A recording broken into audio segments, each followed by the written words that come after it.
वाटाणा आणि बटाटे हे कोणत्याही भाजीमध्ये मिक्स होणाऱ्या भाज्या आहेत, पण त्याच दोन्ही भाज्या एकत्र केल्या तर ती जी भाजी बनते ती रेसिपी आहे ती आलू मटार. तर ही भाजी खूप टेस्टी बनते, खायला पण खूप पौष्टिक आहे.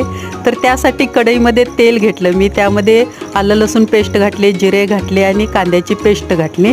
भाजून घेतलेल्या कांद्याची पेस्ट आहे.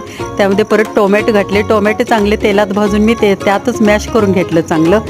लाल तिखट अर्धा चमचा घातले, अर्धा चमचा हळदपूड घातले, अर्धा चमचा धनेपूड आणि अर्धा चमचा जिरेपूड घातलं. आणि आता हिरवे वाटाणे घातले. हिरवे वाटाणे चांगले मसाल्यामध्ये भाजून घेतले. आता त्यामध्ये घातलं कांदा लसूणचं तिखट 1 चमचा आणि आता घातला त्यामध्ये शिजलेला बटाटा चांगला मसाल्यामध्ये मिक्स करून घ्यायचा आणि वरून गरम पाणी घातलं. गरम पाणी घातल्यानंतर थोडीशी कोथिंबीर घातली, चवीपुरतं मीठ घातलं आणि चांगलं 15-20 मिनटं ही भाजी चांगली शिजवून घेतली. शिजवून घेतल्यानंतर ही भाजी तयार.